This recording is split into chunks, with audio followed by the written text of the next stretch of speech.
قلبم نشی داد انقدر توش بودش قاسه، درستش کردم با چسب 1 2 3.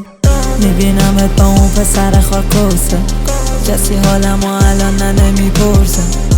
دست دادم انگار نداشتم عرضه، ازم فقط پول میخواستی انگار پوزه. ترکیبمون و تلونون دوسته و به هم میومدیم، چرا رفتی آخه کسکش؟ کسی نگرانم انگار نینم، هر جا میرم پیم بگاهیم، میاد تنم نمیذاره هیچ وقت، سر همین دیگه انقدر بیرحمم.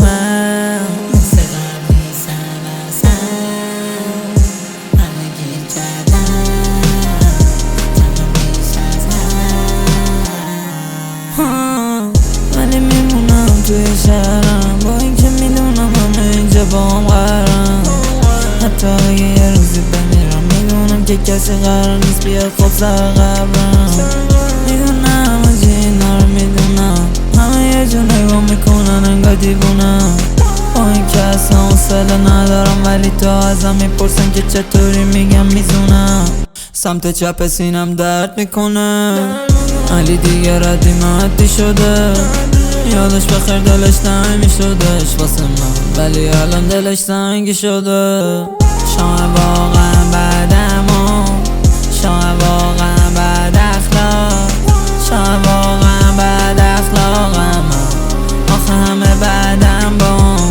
میدونم واسه جای من نمیاد، میدونم کسی پای من نمیمونه،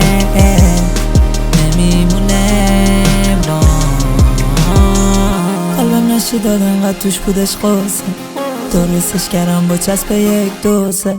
میبینمت با اون پسر خاکوسه، کسی حالمو الان نمیپرسه.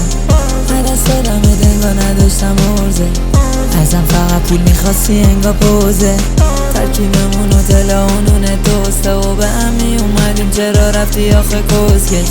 کسی نگرانم انگار نینم، هر جا میرم پیم بگاهیم، میاد تنم نمیذاره هیچ وقت، سر هم